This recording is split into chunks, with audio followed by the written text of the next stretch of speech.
Bonjour, aujourd'hui je vous propose de découvrir ce qu'un de mes amis, Florian, m'a envoyé.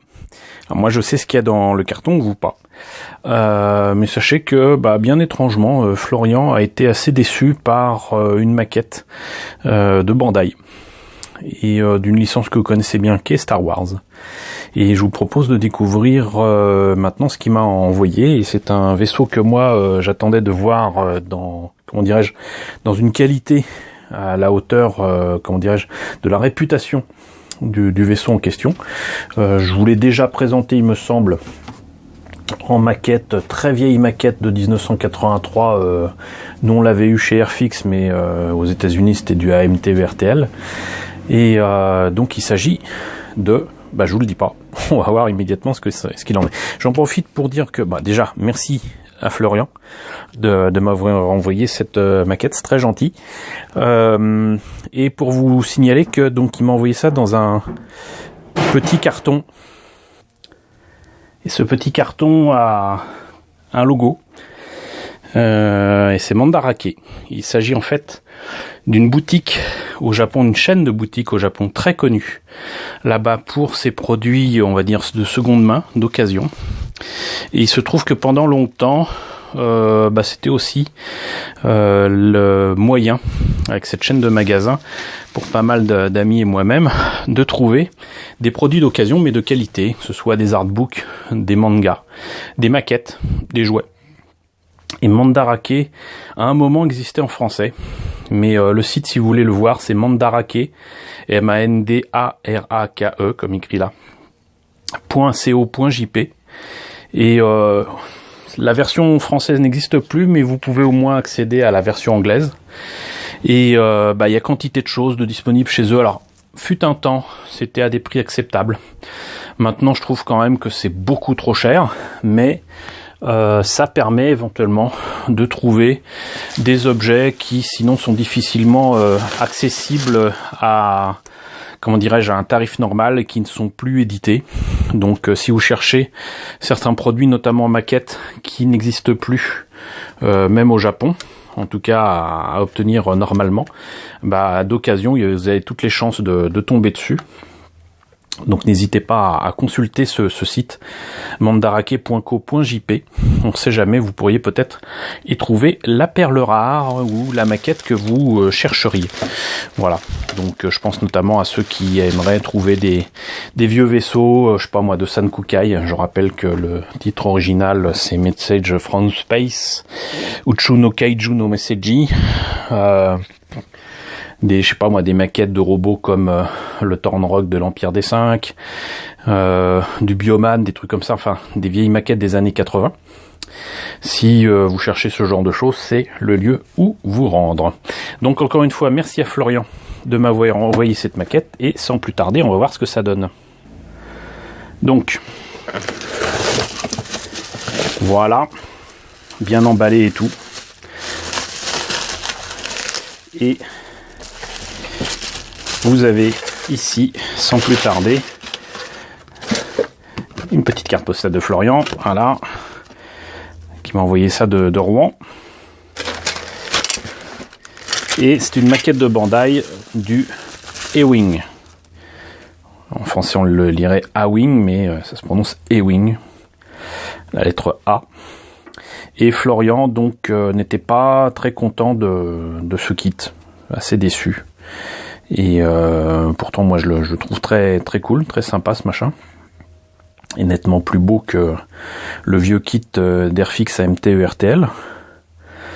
Mais voilà, donc il l'avait en partie repeint pour certains panneaux ici, plutôt que d'y mettre, j'imagine, des décalcos ou des autocollants. Vous avez le personnage qui prouve que la maquette est au 1,72. Et sinon, la majorité des pièces en couleur sont des pièces, on va dire, séparées, comme ils font sur les Gunpla. Les kits Bandai de Star Wars sont comme ça aussi, en tout cas pour ceux de ce genre d'échelle, pas les tout petits comme je vous ai déjà présenté en Mechacol. Là, par exemple, ça sera une couleur rouille, un rouge bordeaux très appuyé. Le jaune, je suis pas sûr que c'était là. Je pense que c'est Florian qui l'a fait, et puis il a fait le jus. Voilà. Et l'autre particularité de ce vaisseau, c'est que chez Bandai, ces kits-là, que ce soit le X-Wing, le A-Wing, j'imagine peut-être le B-Wing à venir, le TIE Fighter, le TIE de Vador, etc. Les socles, puisqu'ils vendent ça avec des socles, sont vendus avec des pièces qui rappellent donc la surface de l'étoile noire. Donc chaque vaisseau a ces socles qui peuvent être liés entre eux. Voilà, j'imagine que c'est les pièces ici qui permettent de lier, non même pas, c'est la tourelle.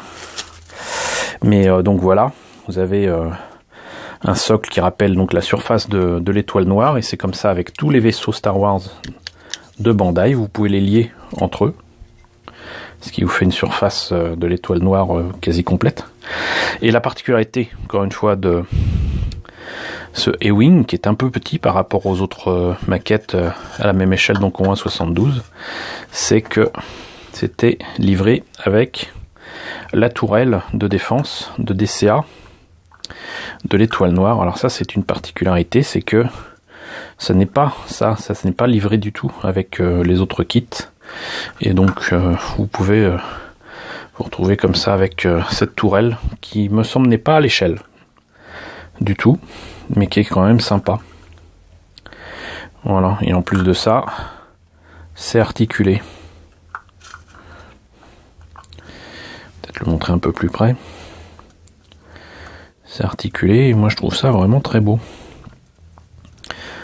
Le petit travail de wavering qu'a fait Florian était vraiment très sympa aussi. Voilà, donc moi c'est un vaisseau que j'aime beaucoup, que j'aurais aimé avoir de cette qualité il y a 30 ans.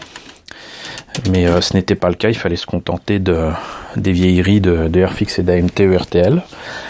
Comme vous le savez, j'aime bien quand même ces maquettes là, mais c'est vrai que le A-Wing par rapport au B-Wing par exemple était quand même un peu moins bien foutu. Mais là avec Bandai, moi je suis jamais déçu. Bon, c'est le cas de Florian. Libre à toi Florian, je comprends très bien. Le truc c'est que c'est un engin qu'on n'a pas eu autrement que par Bandai et Airfix. Et il n'y a pas eu de A-Wing malheureusement chez Fine Molds. Alors qu'il y a eu le Y-Wing, qu'il y a eu le X-Wing, le TIE Fighter, le TIE Interceptor, etc. Chez Fine Molds, il n'y a pas eu le B-Wing, il n'y a pas eu le A-Wing. Le B-Wing, d'ailleurs, on va l'avoir là chez Bandai dans très peu de temps. Hein. Ça doit sortir, je crois, d'ici août prochain. Donc, voilà. C'était juste pour vous présenter ça et remercier encore une fois Florian de cet envoi. C'est cool, c'est très très cool. Et désolé de ne pas avoir fait un vrai unboxing du coup, mais vous le voyez, moi en tout cas je suis conquis. Je trouve vraiment ce kit vachement bien, et puis si je me trompe pas, il y a les pièces transparentes à l'intérieur qui permettent de faire un travail de lumière et de, comment dirais-je, de mettre des LED dedans si on veut. Donc ça peut être sympa. Voilà, encore merci Florian à toi de m'avoir envoyé ce kit. C'est effectivement un petit cadeau en avance pour Noël. Merci à vous tous d'avoir regardé cette vidéo, j'espère qu'elle vous aura quand même intéressé. N'hésitez pas à me dire ce qu'il en est dans la section commentaires, n'hésitez pas à liker, n'hésitez pas à partager, n'hésitez pas à vous abonner si ce n'est pas déjà le cas. Coucou aux nouveaux abonnés qui nous ont rejoints, on est désormais 1430, je le dis toujours mais c'est super cool. Merci aux grands anciens, les fans de Cthulhu, les fidèles de la chaîne qui me suivent régulièrement. J'espère que vous allez bien malgré cette grande chaleur de fin juillet début août, et je vous dis à très bientôt pour la présentation de nouvelles maquettes Star Wars.